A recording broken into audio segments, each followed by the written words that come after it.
Alright, so good morning sa inyong lahat mga kapatid. Ako po si JDB, ang inyong abang lingkod. Pag-usapan natin ngayon itong nangyari dyan sa NAIA. Okay? So, ang nangyari ho dyan sabi isang batang babae no, ang namatay at ngayon nga po nakaburol na doon sa Lipa City, Batangas. Tapos,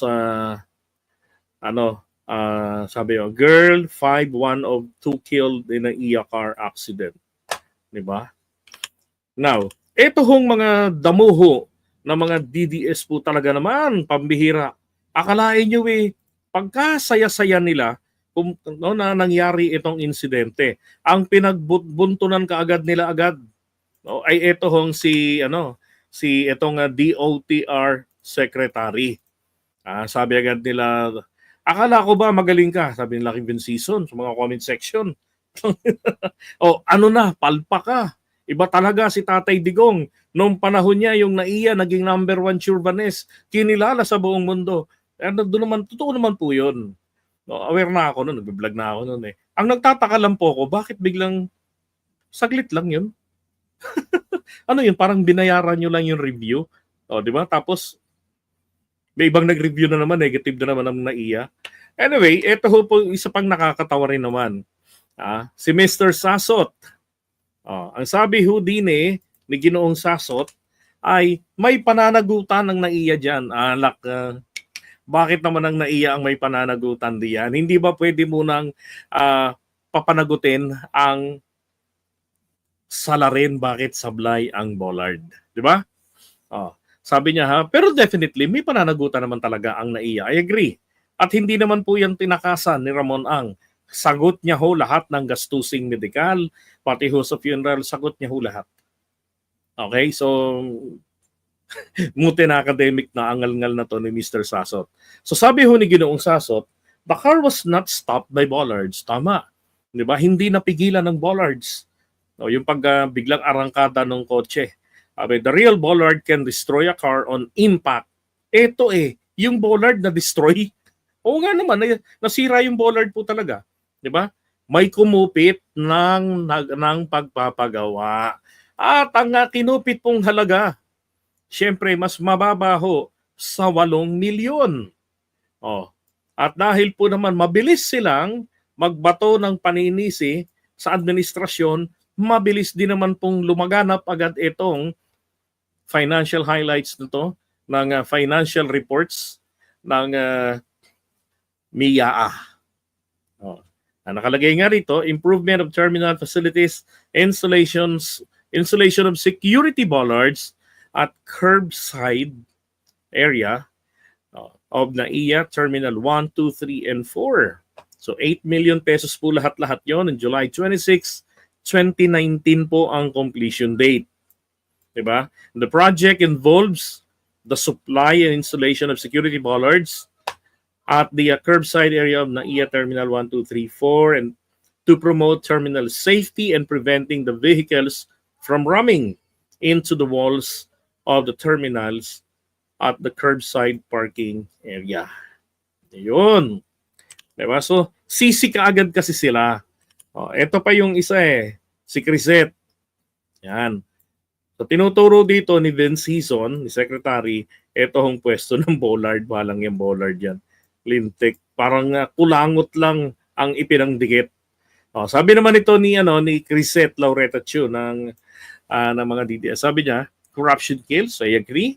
Ayuda cannot even feed you for a week, but corruption and cutting corners kills. Tama, di ba? Pero paninisi na naman po. Ngayon, like what I've said, nag-boomerang sa kanila. Kasi po, available ang dokumento, hindi nagsisinungaling. Ito pong bollards na ito ay noong panahon po ni dating Pangulong Duterte at ni Tugade ang responsible dito. Dapat tingnan mo naman yung yung rubbles na yan, di ba? Mga bato-bato na yan. Galing yan dito sa bollards. Ito siya. Alam niyo ho, ang totoo nito, talamak po rito sa Pilipinas ang bollards ay PVC. Kung di man PVC, simento lang talaga, konkreto na nakatayo at may bakal sa gitna. Tapos pagka inuga-uga mo yan, matutumba yan. Nagkalat po yan. Dito sa Quezon City, marami rito sa Timog area. Tingnan nyo sa ibang mga LGUs ninyo kung meron din. At uga-ugain nyo, nako, hindi po kayang pumigil ng kotse dahil nauuga nyo nga. Ganun po, grabe yung corruption sa ganyan. Sipin mo yung daanan, lalagyan ng bollards, tapos hindi naman makapigil ang sasakyan. No. At saka sa mga kababayan din po natin, kahit po may bollards, huwag nyo pong gawing tambayan. Hindi po yan poste para pagtambayan. Ginagawa nila tambayan yan eh. Paano kung yung ibang mga kinakapos na rin ng preno, nakita nila? Hindi lang po naiya ha, sa ibang lugar in general. Nakita nila may bollards. Kaya sa ibangga yung sarili nila sa poste ng kuryente, di ba? Eh di dyan sa bollards, at least bollard lang at kotse ang may damage. Di ba? Pero tignan nyo naman, Diyos ko po, kababaw lang ano. Parang bago ho magbuhos ng topping o ng pinaka-flooring, tapos yung top coat, yung puting-puti pa na yan, nilagay na dyan yung bollard para hindi halata. Diba? Ito ho, na ano ng gwardiya. Ayan yung bollard na nakaladkad pa ng kotse. Lag bolt lang po. O baka nga hindi ito naka lag bolt yung bumubuka na pang concrete, di ba? Sipin mo, baka lang nakaganyan. Ang ano nga po niyan, ito dapat po ang disenyo niyan, no? Ng bollard. Yan. Pagkabangga rito, uusad pa siya ng konti. Di ba? Para hindi naman bigla yung impact. At least magre-reduce ng speed ng sasakyan. Mababawasan din yung malalang posibleng maging damage doon sa sasakyan. Diba? So maliwanag po, hindi po talaga nasunod yung standard ng paglalagay ng bollard. Dahil nga hindi naman po galing yung sasakyan sa kalayuan na para magkaroon siya ng malakas na momentum. Diba? So ito malapit lang ang pinanggalingan eh. Diba? Pero mamaya yan, ito muna, puntahan natin to. Yan siya. Diba? Ito nga, mga nagkalat ngayon sa internet. Tatak Duterte, bollard nawasak ng kotse sa NAIA. Tapos naalala nyo rin itong tulay na to, yung Santa Maria Bridge. Noong 2018, gumuho itong taong ito. Diba? Sa Isabela. Tapos, ito rin yung tulay dun sa kanila. Noong 2022. Tulay din po yan na pinagagawa at pondo ng panahon ng administrasyon ni Duterte. Diba? Anong tukod niyan? Kawahian? Tapos magbubuhos kayo sa ibabaw. Ay, nako. Mamaya na yan. Ngayon, tingnan nyo yung video ha. Natin yung video. Here we go. 4th, 2025, a tragic vehicular accident occurred at the departure entrance of Ninoy Aquino International Airport Terminal 1 in Manila. A black sport utility vehicle, SUV, crashed into the west departure curbside area, resulting in 2 fatalities and 4 injuries. In response to the expansion ball. Thank you. Kanina lang nagbili kami niyan kasi kinabit yung ceiling fan sa second floor. Init Yung expansion bolt yung lumalaki. Incident and a recent surge in road accidents, the Department of Transportation has established. Diba? So ngayon, ito pa yung isang video. Kung talaga pong ginagamit ng tama sana. Ito. Kung tama, ayan truck yan Diba?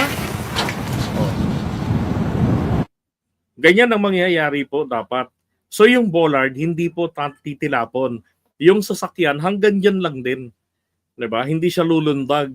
Magugulat lang yung ibang mga tao pero safe sila. Kaya nga sinasabi ko, huwag gawing tambayan din ng mga kababayan natin ang bollard. Huwag gawing sandalan ng kanilang mga bagahe.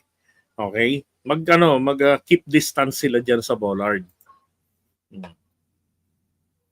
Walang reinforce sa ilalim ng bollard. Correct. Diba? Naawa rin ako rin sa bata Tsaka yung isang bata, yung iyak ng iyak doon sa nanay ata niya yon. Bollard. Okay? B-O-L-L-A-R-D. Bollard. Yan po. Peki yung bola, peki yung bollard eh, di ba? Peki, isipin mo nadala lang, may nakabaon lang na expansion bolt. O tragis na yan. Parang ano lang din po yan eh. Yung isang public school, ang nangyari nun, so yung mga estudyante, nandun sila sa terrace. No, ikaapat yatang palapag yun. Ipon-ipon sila sa terrace and then most of them, they lean on the baluster. Ganun sila. O tragis yung baluster po, gumuho ang baluster. So, yung buong terrace na yun, nalaglag sila doon, ang daming mga estudyante. Isipin mong mahulog ka mula ikaapat na palapag. Paglaglag doon, nako, ang dami hong patay. O, ilan lang yung nabuhay, pilay-pilay naman. 'Di ba? Grabe yung nangyari noon. Ano hong nangyari? Yun po public, ano na naman din yun, public handrail, thank you. Public building rin yun. Ano nangyari doon? Imbis na yung handrail, yung pinakadulo niyan, nakasama sa buhos ng poste, nakakapit para matibay, hindi po. Ginamitan lang din ng expansion bolt. Yun ang malaking problema. Si Balutikia ba nag-post din kaagad? Nako, nakakuryente, no? Ang daming nakuryente. Kasi gusto ho talaga ng mga DDS, maipahiya ang gobyerno natin. Kasi perfecto po si Duterte. Kumikinang. Diba? Ganun po yung portrayal kay Duterte. Kumikinang. Ganun, sa kaputian at kakinisan ang kanyang administrasyon. Diba? Kung ano, tama, wala sanang madadamay ng mga tao. Magugulat lang. No?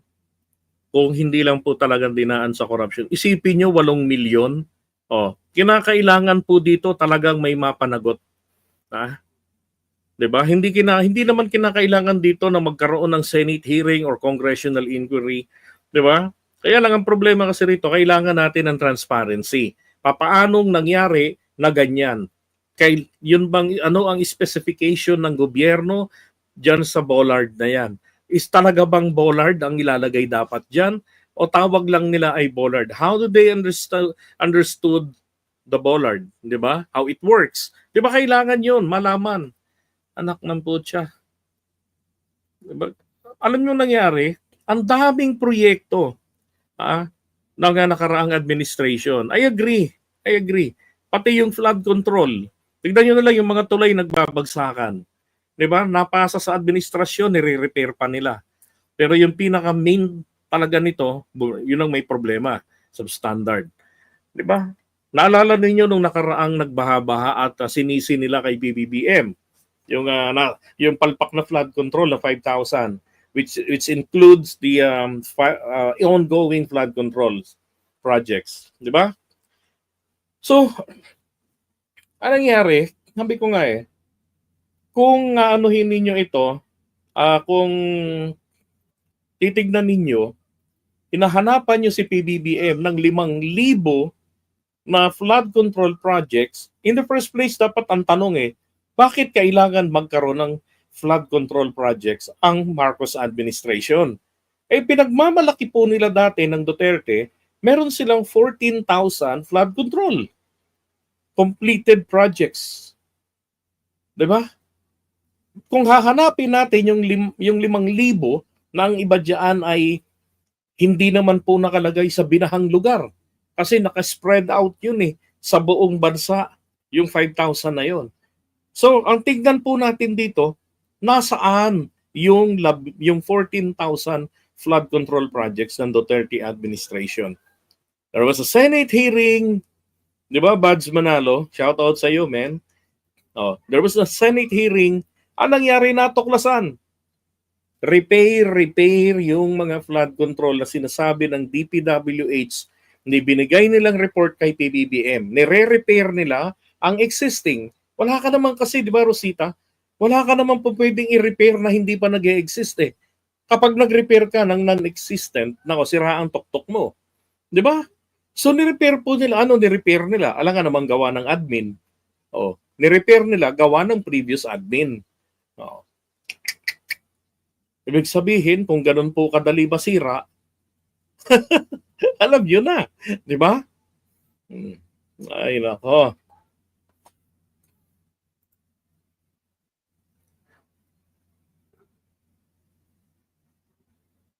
Ano yun? Pinagtatalunan ninyo. Bollard po. Ito po yung, yan, ganyan po. B-O-L-L-A-R-D. Yan, Bollard. I-google nyo na lang po para madali. Hindi kayo mahihirapan. Ayan po ang Bollard. Ay, ang dami namang E. Ang dami namang A. Isang A lang yan, Bollard. Okay? Grabe, no? Nakakaawa yung mga nabiktima nito. Terribleng korupsyon. No? Flood control pero naging blood control ang panahon ni Digong. Oo nga. Di ba? Okay, so iwan na po natin muna ito. And paalala lamang po, no, bago tayo magpatuloy sa sunod natin topic, sabi nga ni Jennifer, don't forget to like, share, and subscribe. Thank you so much. God bless everyone. Thanks.